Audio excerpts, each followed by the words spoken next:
And Alder scoops it up. They have numbers now. Trey blocked. Kaminsky with the rejection. And now Heath the other way. They'll leak it up to Gibson, who lays it in. And that was with authority. Time out, Alder. Walters at first, the pitch. Swung on, driven out towards left. And that thing's gone. Haley Stuff having herself a week. A pinch hit double a couple days ago, earns her spot in the lineup. And in the end, she knocks out a 2-run bomb to make this 2-0 Northmore. Shotgun set, Baker already has a touchdown today, and he's got an entourage for a second. He doubles his season total with rushing touchdowns this week alone in this first half. It is now 13-0 Colonel Crawford.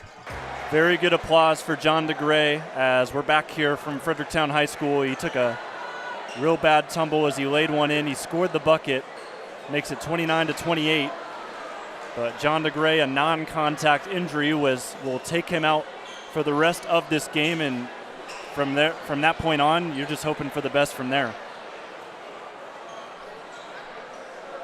Really devastating to see that in a game of this proportion.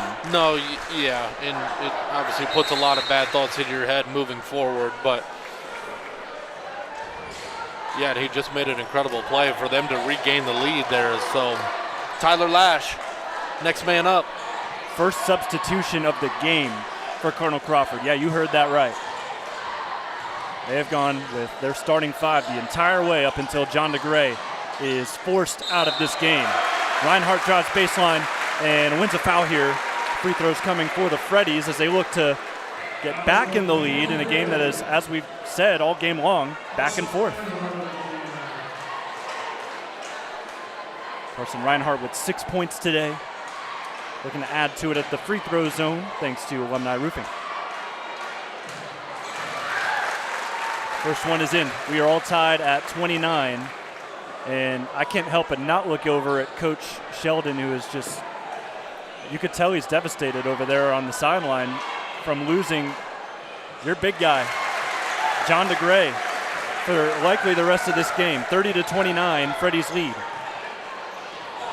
Jumping of the pass, Tanner Eastep, first 2 points of the game are an explosive 2 points.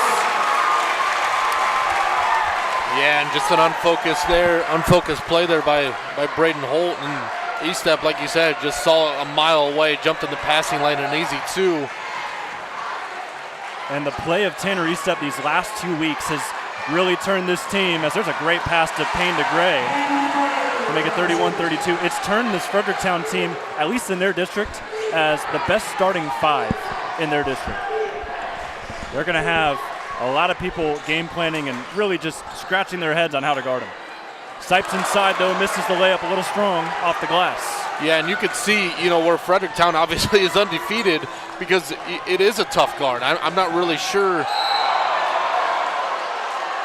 We got a foul heading to the baseline here is, I believe, Eastep. He had a hand on the ball, but the official that made the call didn't have the greatest angle. But we will reset on the baseline for Crawford. DeGray loses his dribble. Another thing, too, that makes, Fredericktown kind of hard to guard is they don't appear to run a ton of sets. It's very motion-based, which, basically from a scouting report standpoint, you just got to know your personnel and their strengths and weaknesses. So they're a tough guard for a reason, and obviously that's why they average close to 70 points a game. A minute to go. Peyton Baker, he's been the hot hand today. And there he is again to take the lead back for Colonel Crawford, 34-32. Yeah, listen, I like the confidence that he has. Actually, after practice last week, I grabbed him. I remember when he was in 8th grade, and I said, listen, man, the amount of work that you have put in these last 4 years is clearly paying dividends, and, happy for his success. 12 points for Peyton Baker. Ball squeezes through to Toombs, but he left it short on the layup. Just lost his positioning underneath. Braden Holt the other way, holds it up. Coach Sheldon puts 4 fingers up, call is 4. Yeah, he wants the last shot here of the quarter. I personally would have liked to seen him continue to push and transition there. I thought they had numbers, but obviously trying to shorten this game here. Under 10 seconds left. Braden Holt will have the ball in his hands. Double comes. Rips it out. Swings around Wythman. Baker in the corner. Gets it up in time. Yes! 15 points now for Peyton Baker, and it's all on threes. And Colonel Crawford has their biggest lead of the day heading into the fourth. Hey, listen, that's a big-time shot. They got the shot that they wanted, and, Gavin Toombs come flying out. The shot fake, one dribble, Peyton Baker back-to-back threes, and that's their largest lead of the game. End of the third. We'll have money time next on the OH Report.